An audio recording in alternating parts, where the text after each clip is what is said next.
காலையும் மாலையும் அல்லேலூயா. கிறிஸ்துவுக்குள் பிரியமானவர்களே, உங்கள் யாவருக்கும் மீட்பெரும் இரட்சகருமாகிய இயேசு கிறிஸ்துவின் இனிதான நாமத்தினாலே உங்கள் அனைவருக்கும் என் அன்பின் வாழ்த்துக்களை தெரிவித்துக் கொள்கிறேன். அருமையான இந்த காலை பொழுதில் சமயத்திற்கேற்ற வார்த்தை என்கிற நிகழ்ச்சியின் மூலமாக கர்த்தருடைய வார்த்தைகளை பகிர்ந்து கொள்வதில் மிகுந்த சந்தோஷப்படுகிறேன். இந்த நாள் உங்களுக்கு மிகுந்த ஆசீர்வாதமாக இருக்கும்படி உங்களை மனதார வாழ்த்துகிறேன். கர்த்தர் மகிமைப்படுவாராக. கர்த்தருக்கு ஸ்தோத்திரம். இந்த நாளிலும் கூட உங்களுக்காக ஒரு வேத வசனத்தை வாசித்து உங்களுக்காக ஜெபிக்க விரும்புகிறேன். என்னோடு கூட வேதத்தை திருப்பிக் கொள்ளுங்கள். யூதாவின் நிருபம் 1 அதிகாரம் அதனுடைய 11 முதல் 13 வரை நாம் இப்போது வாசிக்க கேட்போம். இவர்களுக்கு ஐயோ! இவர்கள் காயினுடைய வழியிலே நடந்து பிழையாம் கூலிக்காக செய்த வஞ்சகத்திலே விரைந்தோடி கோரா எதிர்த்து பேசின பாவத்திற்குள்ளாகி கெட்டுப்போனார்கள். இவர்கள் உங்கள் அன்பின் விருந்துகளில் கரைகளாயிருந்து பயமின்றி கூட விருந்துண்டு தங்களை தாங்களே மேய்த்து கொள்கிறார்கள். இவர்கள் காற்றுகளால் அடியுண்டோடுகிற தண்ணீரற்ற மேகங்களும் இலை உதிர்ந்து கனியற்று இரண்டாந்தர செத்து வேறற்று போன மரங்களும் தங்கள் அவமானங்களை நுரைத்தள்ளுகிற அமிலியான கடல் அலைகளும் மார்க்கந்தப்பி அலைகிற நட்சத்திரங்களுமாயிருக்கிறார்கள். இவர்களுக்காக என்றென்றைக்கும் காரிருளே வைக்கப்பட்டிருக்கிறது. கர்த்தருக்கு ஸ்தோத்திரம். என் கண்பான தேவ ஜனமே, கிறிஸ்துவ மார்க்கம் ஒரு நீதியின் மார்க்கம் என்று நேற்று காலை பொழுதில் நாம் சிந்தித்தோம். இந்த காலை பொழுதிலும் கூட கிறிஸ்துவ மார்க்கம் ஒரு சத்திய மார்க்கம் என்று நாம் சிந்திக்க போகிறோம். யூதா 1 அதிகாரம் 13 பார்க்கிறோம். மார்க்கந்தப்பி அலைகிற ஒரு நட்சத்திரம் என்று சொல்லி கள்ள தீர்க்கதரிசிகளையும் கள்ள போதகர்களையும் அதே போல கள்ள தீர்க்கதரிசிகளை போதகர்களை பின்பற்றுகிற கள்ள உபதேசத்தை பின்பற்றுகிற ஜனங்களை பார்த்து மார்க்கந்தப்பி அலைகிற நட்சத்திரம் என்று வேதம் அழைக்கிறது. நீங்களும் நானும் இயேசு கிறிஸ்துவை சொந்த இரட்சகராய் ஏற்றுக்கொண்டோம். வேதத்தை வாசிக்கிறோம், ஜெபிக்கிறோம், ஆராதிக்கிறோம், ஆலயத்திற்கு செல்லுகிறோம், ஊழியத்தை செய்கிறோம், சுவிசேஷங்களை அறிவிக்கிறோம். அப்படியானால் இயேசு கிறிஸ்துவை அறிந்து கொண்ட நீங்களும் நானும் மார்க்கந்தப்பி அலைகிற ஒரு நட்சத்திரமாய் இராமல் கிறிஸ்துவ மார்க்கம் ஒரு சத்திய மார்க்கமாய் இருக்கிறபடியால் அந்த மார்க்கத்தின் வழியாக பரலோகத்திற்குள் பிரவேசிப்பதற்கு நீங்களும் நானும் ஆயத்தமாயிருக்க வேண்டும். மார்க்கம் என்று சொன்னால் ஒரு வழி, அது ஒரு பாதை, நித்தியத்திற்கு செல்லுகிற, மோட்சத்திற்கு செல்லுகிற, பரலோகத்திற்கு செல்லுகிற ஒரு வழியாய் இருக்கிறது. இயேசு சொன்னார், நானே வழியும் சத்தியமும் ஜீவனமாய் இருக்கிறேன் என்று. அப்போது வேதத்தை வாசிப்போம். 2 பேதுரு 2 அதிகாரம் அதனுடைய 2வது வசனம் சொல்லுகிறது, அவர்களுடைய கெட்ட நடக்கைகளை அநேகர் பின்பற்றுவார்கள், அவர்கள் நிமித்தம் சத்திய மார்க்கம் தூசிக்கப்படும் என்று வேதத்தில் வாசிக்கிறோம். அப்போஸ்தலனாகிய பேதுரு, நேற்றைய தினத்தில் பார்த்தோம், அப்போஸ்தலனாகிய பேதுரு இந்த கிறிஸ்துவத்தை ஒரு நீதியின் மார்க்கம் என்று அறிமுகப்படுத்துகிறார். இந்த காலை பொழுதிலே நாம் சிந்திக்கிறோம், கிறிஸ்துவ மார்க்கம் என்பது ஒரு சத்திய மார்க்கம்.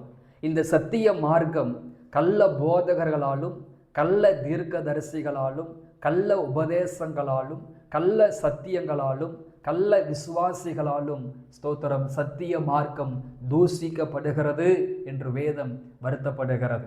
ஆண்டவர் வருத்தப்படுகிறார். அப்போ கிறிஸ்துவ மார்க்கம் என்பது சத்திய மார்க்கமாக இருக்கிறபடியால் அந்த சத்திய மார்க்கத்திலே நாம் வழி நடக்க வேண்டும், சத்தியத்தை பின்பற்ற வேண்டும் என்று ஆண்டவர் விரும்புகிறார். கர்த்தருக்கு ஸ்தோத்திரம். இவர்கள் வேத புரட்டுகளை தந்திரமாய் நுழைய பண்ணினார்கள், மறுதலித்தார்கள், அழிவை வருவித்து கொண்டார்கள் என்று வேதத்திலே வாசிக்கிறோம். அப்போ ஏன் கிறிஸ்தவம் ஒரு சத்திய மார்க்கம் என்று சொல்லி நாம் சிந்திக்க போகிறோம். ஏன் கிறிஸ்துவம் ஒரு சத்திய மார்க்கம் என்று பேதுரு சொல்லுகிறார். ஏன் இந்த சத்திய மார்க்கத்தின் வழியாக நாம் நடக்க வேண்டும் என்று சிந்திக்கும் பொழுது யோவான் 14 அதிகாரம் அதனுடைய 6வது வசனம் சொல்லுகிறது, அதற்கு இயேசு, நானே வழியும் சத்தியமும் ஜீவனமாய் இருக்கிறேன், என்னை அல்லாமல் ஒருவனும் பிதாவினிடத்தில் வரான். கர்த்தருக்கு ஸ்தோத்திரம். அப்போ 2 பேதுரு 2 அதிகாரம் 2வது வசனத்தில் கிறிஸ்துவம் ஒரு சத்திய மார்க்கம் என்று சொல்லி பேதுரு அறிமுகப்படுத்த படிக்கிறோம். ஏன் கிறிஸ்துவம் ஒரு சத்திய மார்க்கம் அப்படின்னு பார்க்கும் பொழுது இயேசு சொன்னார், நானே வழியும் நானே சத்தியமும் நானே ஜீவனமாய் இருக்கிறேன் என்று. அப்போ முதலாவதாக ஸ்தோத்திரம், இயேசு கிறிஸ்து சத்தியமானவர். ஏன் கிறிஸ்துவம் சத்திய மார்க்கமாய் இருக்கிறது என்று சொன்னால், இந்த கிறிஸ்துவ மார்க்கம் ஏன் சத்தியமானது என்று சொன்னால், நீங்களும் நானும் ஆராதிக்கிற இயேசு கிறிஸ்து சத்தியமுள்ளவராய் இருக்கிறார். நமக்காக மரித்தவர் சத்தியமுள்ளவர், நமக்காக பாடுபட்டவர் சத்தியமுள்ளவர், நமக்காக ஜீவனை கொடுத்தவர் சத்தியமுள்ளவர், நமக்காக இரத்தம் சிந்தினவர் சத்தியமுள்ளவர், நமக்காக உயிர் தெழுந்தவர் சத்தியமுள்ளவர், பிதாவின் வலது பரிசுத்திலே நமக்காக பரிந்து பேசிக் கொண்டிருக்கிற இயேசு சத்தியமுள்ளவராய் இருக்கிறார்.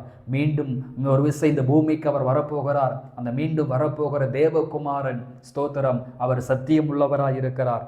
வெளிப்படுத்தல் 19:11 சொல்லுகிறது, இயேசு சத்தியமுள்ளவர். 1 யோவான் 5:20 சொல்லுகிறது, சத்தியமுள்ளவரை அறிந்து கொள்ள புத்தியை நமக்கு தந்திருக்கிறார். என் கண்பானவர்களே, ஏன் கிறிஸ்துவம் ஒரு சத்திய மார்க்கமாய் சொல்லப்படுகிறது என்று சொன்னால், இந்த கிறிஸ்துவ மார்க்கம் ஏன் சத்திய மார்க்கம் என்று சொன்னால், இயேசு கிறிஸ்து சத்தியமுள்ளவராய் இருக்கிறார், சத்தியமுள்ளவராய் இருக்கிறார். அந்த சத்தியம் உள்ளவரை அறிந்து கொள்ளும்படி கர்த்தர் நமக்கு புத்தியை தந்திருக்கிறார். கர்த்தர் நமக்கு தெளிவான சிந்தைகளை கர்த்தர் தந்திருக்கிறார். கர்த்தருக்கு ஸ்தோத்திரம்.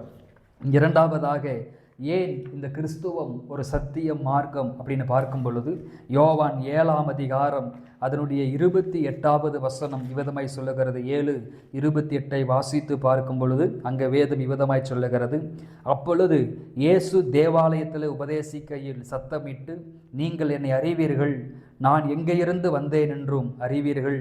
நான் என் சுயமாய் வரவில்லை, என்னை அனுப்பினவர் சத்தியமுள்ளவர், அவரை நீங்கள் அறியாதிருக்கிறீர்கள். கர்த்தருக்கு ஸ்தோத்திரம்.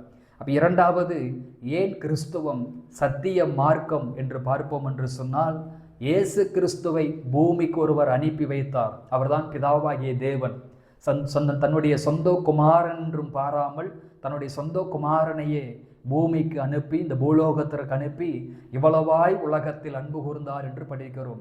அப்போ இயேசு கிறிஸ்துவை இந்த பூமிக்கு அனுப்பினது பிதாவாகிய தேவன். அந்த இயேசு கிறிஸ்துவை பூமிக்கு அனுப்பின பிதாவாகிய தேவன் சத்தியமுள்ளவராயிருக்கிறார். இயேசு ஒரு முறை சொன்னார், நீங்கள் என்னை விசுவாசிக்கவில்லை, என்னை அனுப்பினவரையும் நீங்கள் விசுவாசிக்கவில்லை, என்னை இந்த பூமிக்கு அனுப்பினவர் சத்தியமுள்ளவராயிருக்கிறார், சத்தியமுள்ளவராயிருக்கிறார். கர்த்தருக்கு ஸ்தோத்திரம். அப்போ என் கண்பான தேவ பிள்ளைகளே, கிறிஸ்துவை இந்த பூமிக்கு அனுப்பின பிதாவாகி தேவன் சத்தியமுள்ளவராயிருக்கிறார். இந்த பூமிக்கு வந்த இயேசு கிறிஸ்துவும் சத்தியமுள்ளவராயிருக்கிறார். ஆதலால் தான் இந்த பரிசுத்த வேதத்தை வாசிக்கிற ஒவ்வொருவரும் சத்திய மார்க்கத்தின் வழியாக நித்தியத்திற்குள் பிரவேசிப்பதற்கு நாம் தகுதியுள்ளவர்களாய், ஒவ்வொரு நாளும் பரிசுத்தமும் கிருபையும் உள்ளவர்களாய் வாழ பழக வேண்டும். கர்த்தருக்கு ஸ்தோத்திரம். மூன்றாவதாக, ஏன் கிறிஸ்துவம் ஒரு சத்திய மார்க்கம் அப்படின்னு பார்க்கும் பொழுது, யோவான் 16ஆம் அதிகாரம் 13வது வசனம் சொல்லுகிறது, சத்திய ஆவியாகிய அவர் வரும்போது சகல சத்தியத்திற்குள்ளும் உங்களை நடத்துவார். அவர் தம்முடைய சுயமாய் பேசாமல் தாம் கேள்விப்பட்ட யாவையும் சொல்லி வரப்போகிற காரியங்களை உங்களுக்கு அறிவிப்பார். அன்பானவர்களே, கிறிஸ்துவம் ஏன் சத்திய மார்க்கம் அப்படின்னு படிக்கும் பொழுது, பிதாவாகிய தேவன் சத்தியமுள்ளவர். கிறிஸ்துவை பூமிக்கு அனுப்பின பிதாவாகிய தேவன் சத்தியமுள்ளவர். பூமிக்கு வந்த இயேசு கிறிஸ்து சத்தியமுள்ளவராய் இருக்கிறார். இப்போ இயேசு கிறிஸ்து மரித்து உயிர் தெழுந்து 40 நாள் உயிருள்ளவராக இந்த பூமியிலே தம்மை திருஷ்டாந்தப்படுத்தி அவர் எடுத்துக்கொள்ளப்பட்டார். அப்போ இயேசு கிறிஸ்து எடுத்துக்கொள்ளப்படும் போது ஒரு வார்த்தை சொன்னார், உன்னதத்திலிருந்து வருகிற பெல்நாள் தரிப்பிக்கப்படும் வரை எருசலேமிலே காத்திருங்கள், நான் போய் பரிசுத்த ஆவியானவரை பூமிக்கு அனுப்புவேன்னு சொன்னார். அப்போ பரிசுத்த ஆவியானவர் இந்த பூமிக்கு வந்தார். அந்த பரிசுத்த ஆவியானவர் யார் அப்படின்னு பார்க்கும் பொழுது, யோவான் 16:13 சொல்லுகிறது, அவர் சத்திய ஆவியாகி அவர் வரும்பொழுது சகல சத்தியத்திற்குள்ளும் நடத்துவார். அப்போ இப்போ இயேசு கிறிஸ்து இந்த பூமிக்கு அனுப்பி வைத்த பரிசுத்த ஆவியானவர் சத்திய ஆவியானவராய் இருக்கிறார். நீங்களும் நானும் பெற்றுக்கொண்ட பரிசுத்த ஆவியின் அபிஷேகம், பரிசுத்த ஆவியானவர் சத்திய ஆவியானவராய் இருக்கிறார். ஒரு மனிதன் இயேசு கிறிஸ்துவை சொந்த இரட்சகராய் ஏற்றுக்கொண்டு அந்த சத்திய ஆவியானவரை தனக்குள் பெற்றுக்கொள்வானால், அந்த சத்திய ஆவியானவர் அந்த மனிதனை சகல சத்தியத்திற்குள்ளும் நடத்துவார். அது சத்திய மார்க்கத்திற்குள்ளாக நம்மை நடத்தும். யோவான் 15ஆம் அதிகாரம் அதனுடைய 26வது வசனம் இவ்விதமாய் சொல்லுகிறது, பிதாவின் இடத்திலிருந்து நான் உங்களுக்கு அனுப்ப போகிறவரும் பிதாவின் இடத்திலிருந்து புறப்படுகிறோமாகிய சத்திய ஆவியான தேற்றவாளன் வரும்போது அவர் என்னை குறித்து சாட்சி கொடுப்பார் என்று வேதத்தில் படிக்கிறோம். அப்போ இயேசு கிறிஸ்துவே பரிசுத்த ஆவியானவரை பார்த்து சொல்லுகிறார், அவர் சத்திய ஆவியானவர் என்று. 1 யோவான் 5:6 வாசிக்கிறோம், ஆவியானவர் சத்தியமானதால் அவரே சாட்சி கொடுக்கிறார் என்று வேதத்தில் படிக்கிறோம். அப்ப அனுப்பின பிதாவாகிய தேவன் சத்தியமுள்ளவர், இந்த பூமிக்கு வந்த இயேசு கிறிஸ்து சத்தியமானவர், இயேசு கிறிஸ்து இந்த பூமிக்கு அனுப்பி வைத்த பரிசுத்த ஆவியானவர் சத்தியமுள்ளவராய் இருக்கிறார். ஸ்தோத்திரம். நான்காவதாக யோவான் 17 அதிகாரம் 17 சொல்லுகிறது, உம்முடைய சத்தியத்தினாலே அவர்களை பரிசுத்தமாக்கும், உம்முடைய வசனமே சத்தியம் என்று வேதத்தில் படிக்கிறோம். நான்காவது, ஏன் கிறிஸ்தவம் ஒரு சத்திய மார்க்கம் என்று சொன்னால், இந்த உலகத்திலே வாழ்கிற ஒவ்வொரு தேவனுடைய பிள்ளைகளுடைய கரத்திலும் ஆண்டவர் ஒரு பரிசுத்த வேதகாமத்தை கொடுத்திருக்கிறார், ஒரு பைபிளை கர்த்தர் கொடுத்திருக்கிறார். அந்த கையில் இருக்கிற வசனங்கள் எல்லாம் சத்தியமானவைகள், அது சத்தியமானவைகள். சத்தியம் உங்களை பரிசுத்தமாக்கும், உங்களுடைய வசனமே சத்தியமாக இருக்கிறது என்று வேதத்தில் படிக்கிறோம். வெளிப்படுத்தல் 22:6 வாசிக்கிறோம், வசனங்கள், இந்த வசனங்கள் உண்மையும் சத்தியமும் உள்ளது. இந்த வேதத்தில் எழுதப்பட்ட ஒவ்வொரு வசனங்களும் சத்தியங்களும் உண்மையும் சத்தியமாய் இருக்கிறது, நீதி உள்ளதாய் இருக்கிறது. யாக்கோபு 1:18 வாசிக்கிறோம், சத்திய வசனத்தினாலே நம்மை ஜெனிப்பித்தார், இந்த சத்திய வசனத்தினாலே நம்மை ஜெனிப்பித்தார் என்று வேதத்தில் படிக்கிறோம். இப்போ நான்காவது, நம்ம கையில் இருக்கிற பைபிள், நம்ம கையில் இருக்கிற வேத எழுத்துக்கள், இந்த வேத வார்த்தைகள் சத்தியமுள்ளதாக இருக்கிறது. கர்த்தருக்கு ஸ்தோத்திரம். அடுத்ததாக, ஏன் இந்த கிறிஸ்துவம் சத்திய மார்க்கம் அப்படின்னு பார்க்கும் பொழுது, கலாத்தியர் 5ஆம் அதிகாரத்திற்கு வருவோமானால், கலாத்தியர் 5ஆம் அதிகாரத்திற்கு வருகிற பொழுது அங்கே வேதம் இவ்விதமாய் சொல்லுகிறது. கலாத்தியர் 2ஆம் அதிகாரத்திற்கு வருவோம். 5வது வசனத்தை வாசிக்கும் பொழுது, சுவிசேஷத்தின் சத்தியம் உங்களிடத்திலே நிலைத்திருக்கும்படி நாங்கள் ஒரு நாளிகை ஆகிலும் அவர்களுக்கு கீழ்ப்படிந்து இணங்கவில்லை. 5வதாக, ஏன் கிறிஸ்துவம் ஒரு சத்திய மார்க்கம் அப்படின்னு பார்க்கும் பொழுது, ஸ்தோத்திரம், இந்த உலகத்தில் அறிவிக்கப்படுகிற சுவிசேஷம் சத்தியமாக இருக்கிறது. எத்தனையோ தேவ மனிதர்கள், எத்தனையோ தேவ ஊழியர்கள், இயேசு வரப்போகிறார், இயேசு உங்களை சுகமாக்குகிறார், இயேசு உங்களை விடுவிக்கிறார் என்று சொல்லி இந்த உலகத்தில் அறிவிக்கிற ஒவ்வொரு சுவிசேஷங்களும் சத்தியமாக இருக்கிறது. சுவிசேஷம் இந்த உலகத்தில் மிகவும் சத்தியமுள்ளதாக இருக்கிறது. கர்த்தருக்கு ஸ்தோத்திரம். எபேசியர் 1:13 அந்த சத்திய வசனத்தை நீங்கள் கேட்ட பொழுது, கேட்டு விசுவாசிகள் ஆன பொழுது மீட்கப்படும் நாளுக்கென்று பரிசுத்த ஆவியானவரை நீங்கள் முத்திரையாக பெற்றுக்கொண்டீர்கள் என்று வேதத்தில் படிக்கிறோம். 6வதாக, ஏன் கிறிஸ்துவம் ஒரு சத்திய மார்க்கம் என்று பார்க்கும் பொழுது, வெளிப்படுத்தல் 15:3 சொல்லுகிறது, தேவரேருடைய வழிகள் நீதியும் சத்தியமானது. அதாவது ஏன் கிறிஸ்துவம் ஒரு சத்திய மார்க்கம் என்று சொன்னால், தேவனுடைய வழிகள் சத்தியமும் நீதியும் உள்ளதாக இருக்கிறது. அப்போ அவர் சத்தியமுள்ளவராக இருக்கிறார், அவருடைய வழிகளும் சத்தியமாக இருக்கிறபடியால் அவர் ஏற்றுக்கொள்ளுகிற, அவரை ஆராதிக்கிற, அவரை தொழுது கொள்ளுகிற யாவரும் அந்த சத்தியத்தின் வழியிலே, சத்தியத்தின் மார்க்கத்திலே நடக்க வேண்டும் என்று தேவன் எதிர்பார்க்கிறார். 7வதாக, வெளிப்படுத்தல் 16:7 சொல்லுகிறது, உம்முடைய நியாய தீர்ப்பு சத்தியமும் நீதி உள்ளவைகள் என்று படிக்கிறோம். இந்த உலகம் சீக்கிரமாக ஒரு நியாய தீர்ப்பை சந்திக்க போகிறது. இந்த உலகத்தில் வாழ்ந்த அத்தனை மனிதர்களும் வெள்ளை சிங்காசன நியாய தீர்ப்புக்கு முன்பதாக நிற்க வேண்டும். அந்த நியாய தீர்ப்புகள் எல்லாம் நீதி உள்ளதாயும் சத்தியம் உள்ளதாய் இருக்கிறது என்று வேதத்திலே படிக்கிறோம். என் கண்பானவர்களே, கிறிஸ்துவம் என்பது ஒரு நீதியின் மார்க்கம், நாம் நீதியாய் வாழ வேண்டும். கிறிஸ்துவம் என்பது ஒரு சத்திய மார்க்கம், சத்தியத்தின் அடிப்படையிலே நடக்க வேண்டும். ஆண்டவர் நமக்கு உதவி செய்வாராக. ஜெபிப்போம். அன்பின் பரலோக பிதாவே, ஆசீர்வாதமான இந்த இரவு காலை பொழுதற்காக உமக்கு நன்றி. இந்த வசனத்தை கேட்கிற ஒவ்வொருவரையும் வானத்தின் பல கனிகளை திறந்து இடம் கொள்ளாமற் போக மட்டும் ஆசீர்வதிங்க.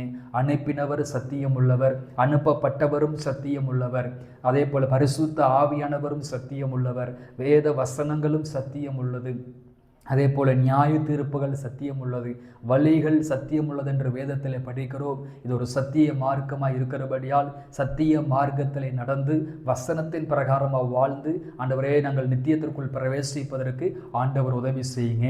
இந்த வசனத்தை கேட்கிற ஒவ்வொருவரையும் ஆசீர்வதிங்க, வாழ்க்கையை ஆசீர்வதிங்க, குடும்பத்தை கர்த்தர் ஆசீர்வதிங்க, வியாதிகளை, பலகீனங்களை, சுகவீனங்களை கர்த்தர் மாற்றுங்கப்பா. ஆண்டவரே, இந்த நாள் இவர்களுக்கு ஆசீர்வாதமாக இருக்கட்டும்.